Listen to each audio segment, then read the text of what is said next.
Hello and welcome. In this session, we are going to discuss the kingly model of the atonement, what Jesus offered and provided to us on the cross in his office as king. Now, often this model is referred to as the Christus Victor model or the classic model of the atonement.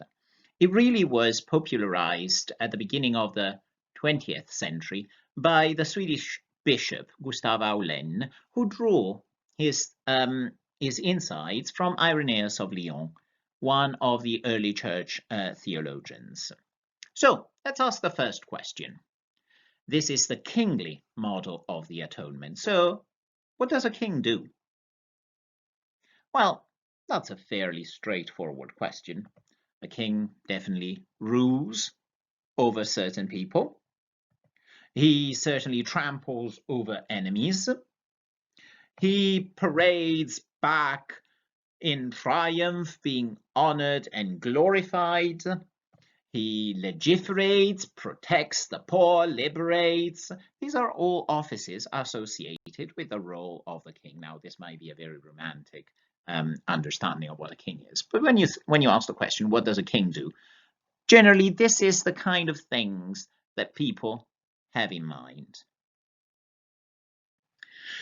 Now, when we talk about the atonement, there is a fundamental problem, according to Aulén. The problem is that we want to go back to what the apostolic witness offers us, but the apostolic witness is mediated to us through 2,000 years of Christian history.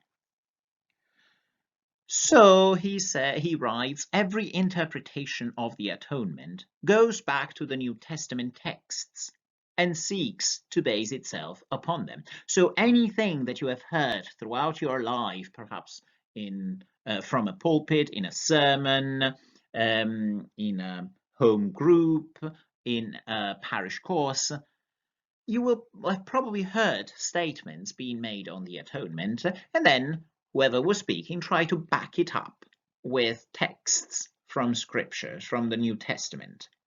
Well, every single interpretation of the atonement tries to do that, even opposing ones. So it is difficult, therefore, to read those texts without associating them with some preconceived theory. So what is the solution? The solution is, if we want to understand what the apostolic community was saying, let us study how the community to whom they passed it received it and understood it. So absorbing the teaching of the early church fathers can throw light on the teaching of the apostolic age and community, quite obviously. So let's look at the theology of Irenaeus of Lyons, just like Aulén did. Irenaeus of Lyons, an Eastern theologian, lived roughly between the in the 2nd century, died probably at the beginning of the 3rd century. He was an Eastern theologian who was called to the west, to the See of Lyon, just after the Romans had massacred the Christian community in Lyon, because they were so fed up that these Christians were proclaiming the resurrection that they assaulted the Christian community, killed everyone, burnt their remains, and in order to prove that the resurrection doesn't happen, they scattered their ashes in the Rhone, because now they were part of nature.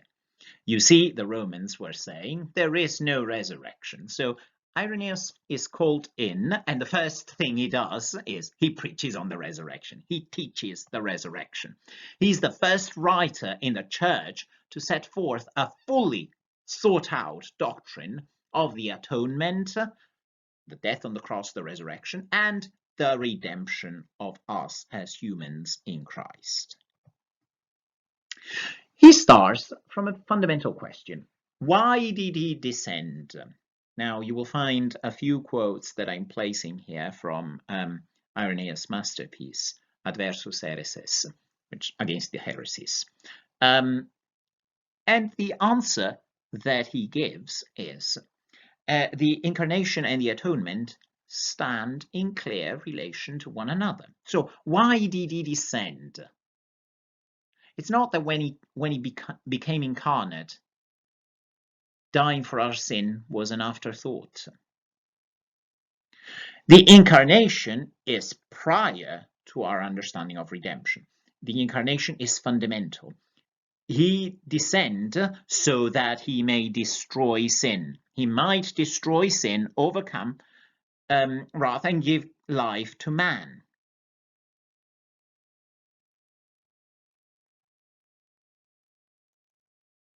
Sin and death are the enemies of humanity. The victory of Christ is over the powers that hold humanity in bondage. That is sin, death, and the devil. Now, if you can hear this, you will hear the same language in baptism service. Do you renounce sin, the flesh, and the devil? You know, sin, death, the devil. Sin and death are the enemies of humanity. The victory of Christ is the victory of Christ over those powers. Therefore, when in baptism we enter into Christ, his victory is given to us, and we renounce sin, death, and the devil.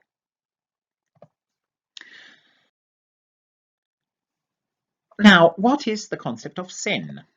Now, in his book Against Heresies, Irenaeus says that sin is something that affects the whole person. Sin is not just a mental illusion. Sin is not something that you can just wake up out of your stupor from. Sin is something objective. Sin is real and objective. Sin is voluntary and willful. Not only it's objective, but you know very well when you're sinning, and you do it. It's voluntary and willful. So, at this point, Irenaeus introduces the concept of recapitulation. What does recapitulation mean?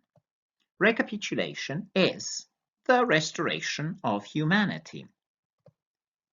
Now, the enmity between God and humanity can only be taken away by God through atonement.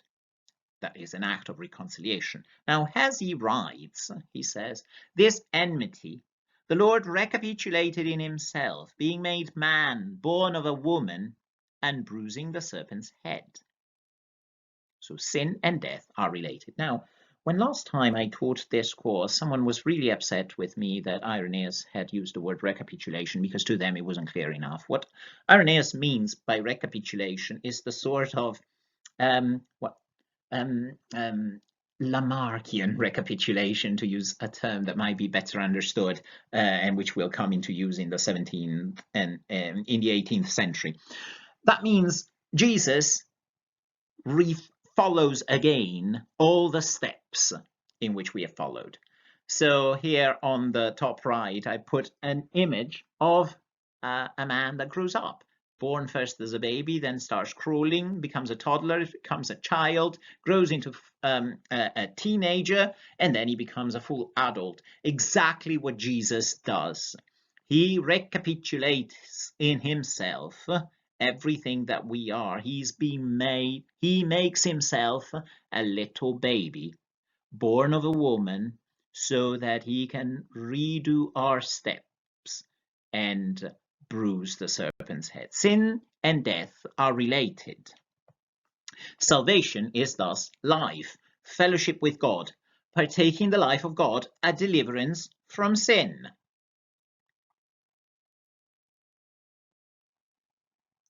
So you see, it is fundamental to ask the question, why did he descend? Because, and obviously that question mirrors Athanasius' question, why did God become man?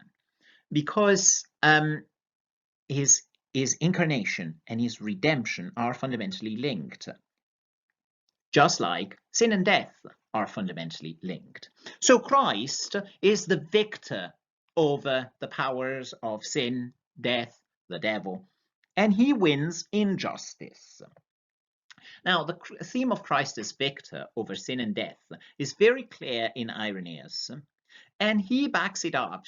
He draws this from the Pauline and the Johannine writings. And what he says, what Irenaeus stresses, is that God procures salvation through his justice, not by violence or even by trickery, a rather bizarre concept, which occasionally can be seen in some of the early church writings, but clearly is visible in some contemporary stuff like C.S. Lewis. That's really bizarre, odd, and quite frankly, bad theology.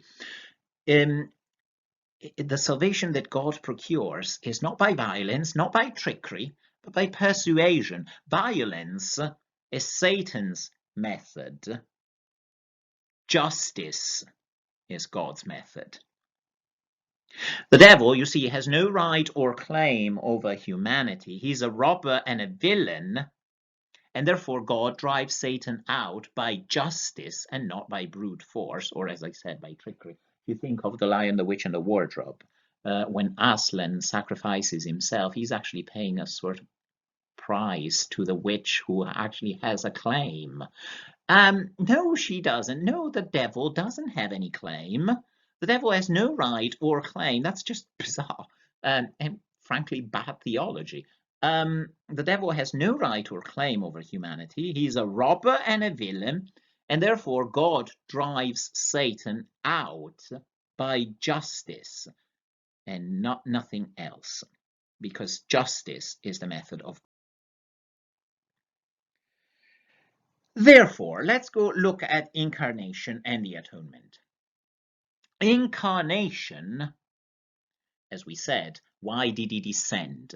He descends so that he might save us, and therefore he recapitulates in us, in himself, everything that we are. Therefore, the incarnation, the word incarnation, is a word that aptly describes Jesus' entire earthly life. His life is a continuous process of victory over sin and death.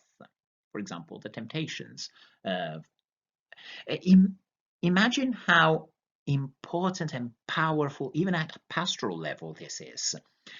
Jesus became a baby so that he could save babies. Jesus at 12 was reasoning with the elders in the temple so that he could save children. The idea of the devotion to the child Jesus, for example, that lots of children follow when they are children is great. It's a great devotion because Jesus recapitulated life as they have it, as they see it, as they live it. Jesus became a baby so that he can save them at every point. Otherwise, why did Jesus not just show up as a fully grown human being? Why did Jesus not just show up? Why did Jesus why did he not just pop out as a fully grown human being? Because he needed to recapitulate everything that we are. In fact, for Irenaeus, bizarrely, Jesus doesn't die at 33, as traditionally he does, as traditional the church understands him to have done, but he dies at 40 because Irenaeus needs Jesus to be old as well, so that he can save old people as well. And 40 at that time was, old enough.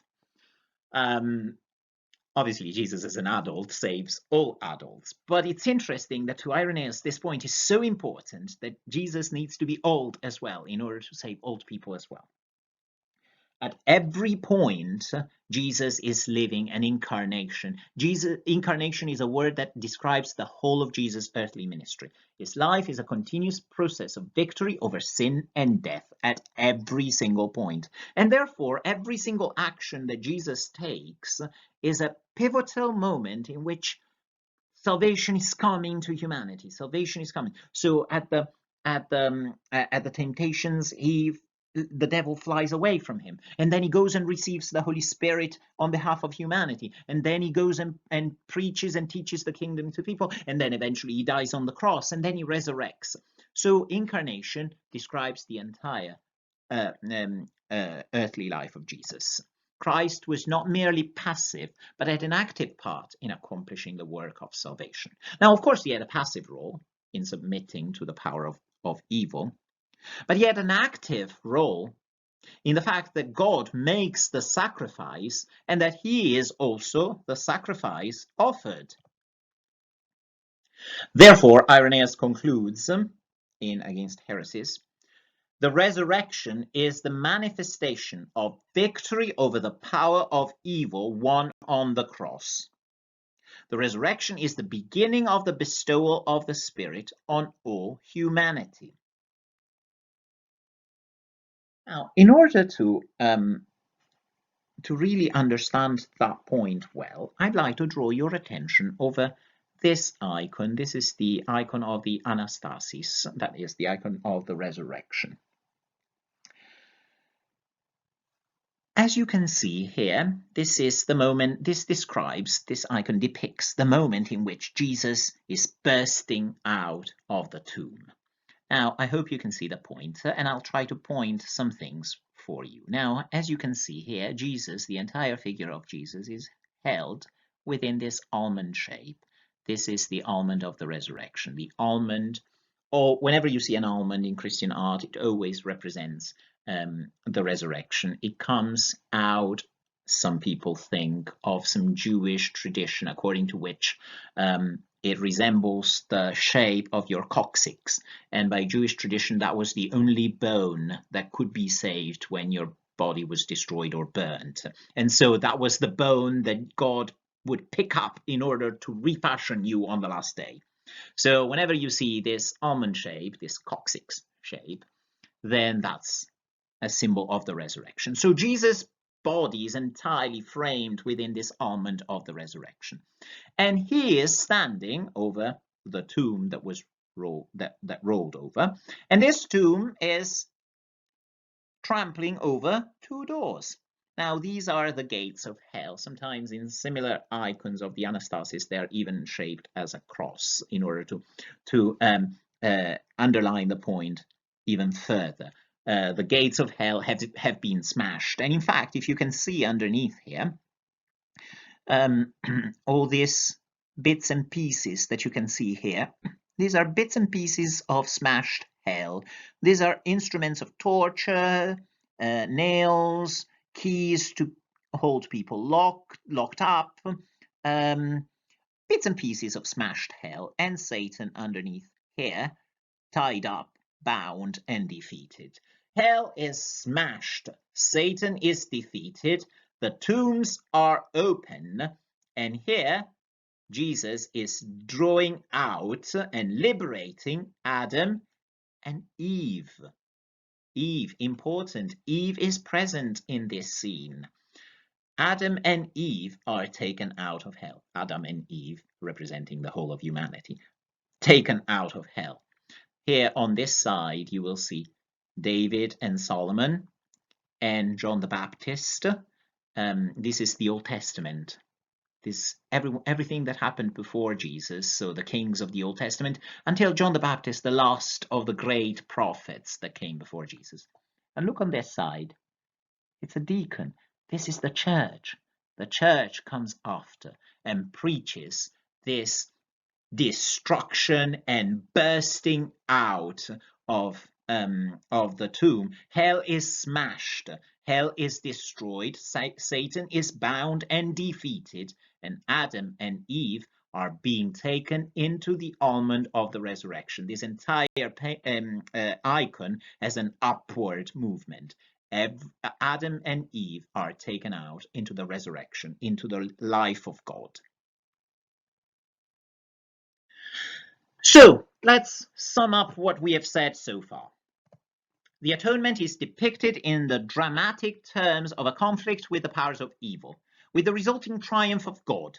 God is the reconciler, and his reconciliation is accomplished.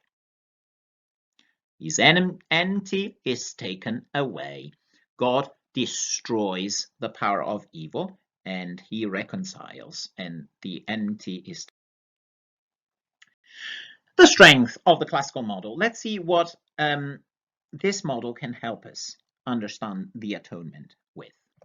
Well, first of all, Christ on the cross wins victory over the powers of sin and as an objective external power holding humanity in bondage. So the real bondage in which, as I said, sin is not just an illusion of your mind. Get rid of this illusion and you'll be free from sin. No, sin is something that is keeping you in bondage, something real, something that is external and objective, which is holding you in, and Jesus breaks and smashes it into smithereens. Sin has a corporate dimension. You remember in the icon, Jesus is saving Adam and Eve. He's saving humanity in general. So humanity still is sinful as a race in Adam, and Jesus is saving that race. Sin has a corporate dimension. And evil is greater than the individual sin. Evil is the entire kingdom of Satan, for want of a better word. Sin, death, and hell, in this cosmic sense, have been defeated at the cross and the resurrection once and for all.